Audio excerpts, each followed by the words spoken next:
सभी श्याम प्रेमियों को जय श्री श्याम। कैसे हैं आप सब? आशा करती हूँ कि आप अपने स्थान पर कुशल से होंगे। आज हम भागवत गीता के दूसरे अध्याय का वर्णन करेंगे, जिसका नाम है सांख्य योग।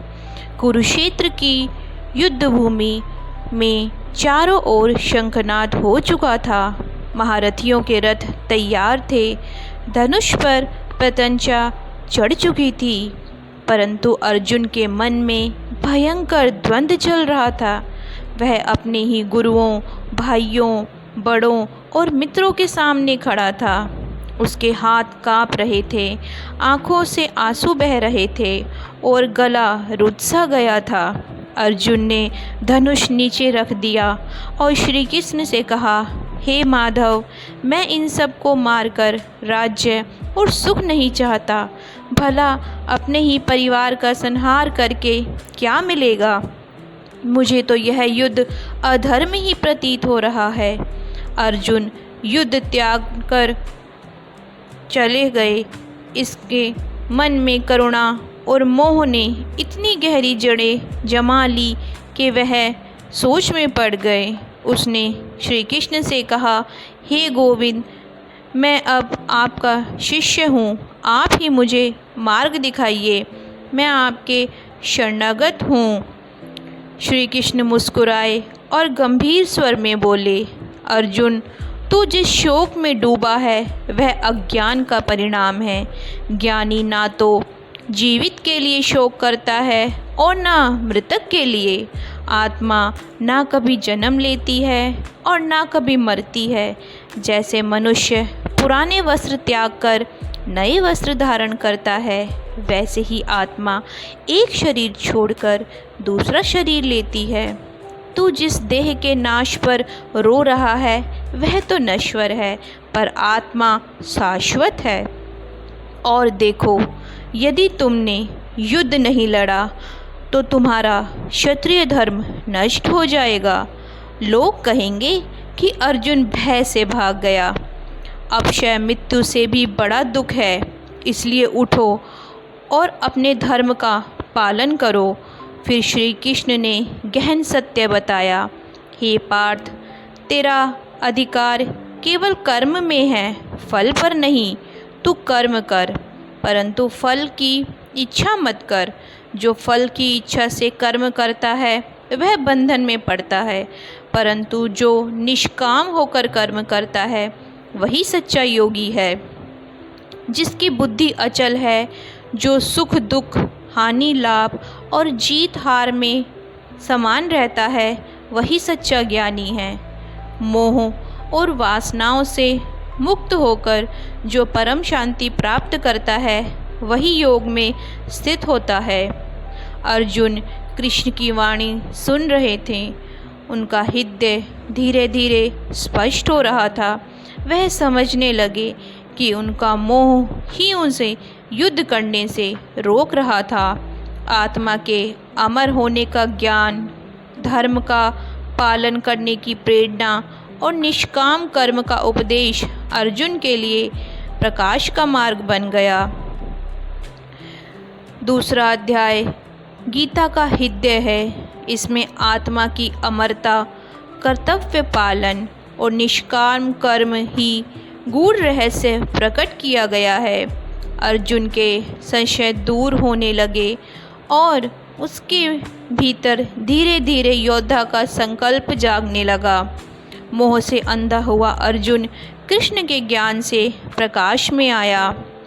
यह अध्याय हमें यही सिखाता है कि जीवन में मोह, डर और आसक्ति छोड़कर अपने कर्तव्य का पालन करना ही सच्चा धर्म है। श्याम भक्तों, यह था गीता का दूसरा अध्याय का वर्णन। अब मैं दूसरे अध्याय का महात्म्य सुनाऊंगी। आशा करती हूँ कि आपको पसंद आएगा। नारायण जी बोले, हे लक्ष्मी जी, दक्षिण देश में एक पूर्ण नाम का नगर था। वहाँ एक देव सुशर्मा धनवान रहता था। वह साधु सेवा करता था। जब संत सेवा करते बहुत दिन बीत गए तब एक बाल नामक ब्रह्मचारी आया। उसकी सेवा बहुत करी, विनय करी। हे संत जी, मुझे कृपा कर श्री नारायण के पाने का ज्ञानोपदेश करो, जिससे मेरे जीवन का कल्याण और मुक्ति होवे। तब ब्रह्मचारी ने कहा, मैं तुझे गीता जी के दूसरे अध्याय का पाठ सुनाता हूँ। उसके सुनने से तेरा कल्याण होगा, तो उसे श्रवण कर। एक अयाली वन में बकरियां चराता था और वहाँ मैं भजन करता था। एक दिन रात को अयाली बकरियां लेकर घर को चला। मार्ग में एक सिंह बैठा था।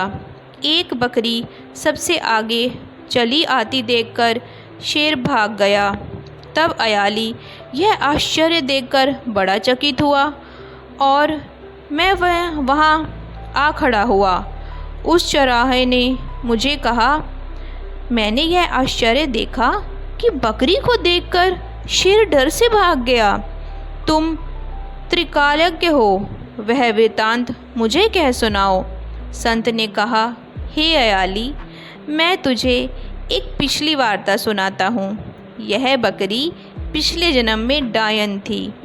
जब इसका पति मर गया तब यह बड़ी डायन हो गई।